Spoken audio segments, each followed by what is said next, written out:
Ikaw ba talaga? Anghel, pwede ba kitang makausap?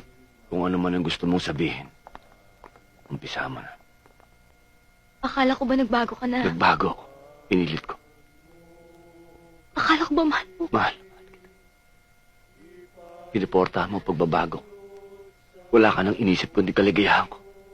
Pinalimutan mo sarili. Marami naman akong kilalang pwedeng tumulong sa atin. Ninong ko yung presidente. Pwede akong pumunta sa kanya. Pwede ko siyang kausapin kahit lumuhod pa ako sa harap niya, Anghel.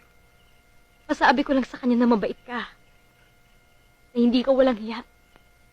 Na nagbago ka na. Anghel, lahat yun gagawin ko para lang sa'yo. Sa nangyaring patayan kanina, sino makikinig sa amin? Nakilala mo kung walang krus sa dibdib. Alam mo lahat ang nagawa kong kasalanan. Hindi ako mabait. Walang iya ako. Crisanto! Sandali lang. Mabuti at hanggat maaga nagkita tayo. Ngayon naman siguro alam mo kung sinong patong kay Ponso. Kaya magmula ngayon, ayokong bubulabugin mo siya. Ha! Baka naman, Kabo, kailangan pa niya ng sample. Siguro sa sitwasyon. Pwede. Siguro bagay sa mukha niya ang magkaroon ng fishball. Yung pag binugbog, nagkakabugol-bugol ang mukha. Kabo, ang tinatakot, yung dati ng takot.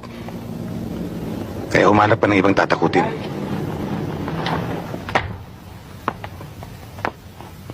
Tinatakot mo ba ako? Hindi mo na ikinalang ang uniforme ko. Kabo, ginagalang kong uniforme ng kahit na sinong pulis. Pero depende sa nagsusuot. Sa nakikita ko medyo sumisikip na uniforme niyo. Pag-ingatan niyo lang, Kabo. Baka mapunit.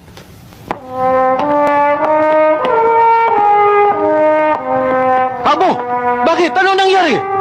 Akala ko ba bibigyan natin siya ng sample? Tumigil ka dyan, Ponso, ha?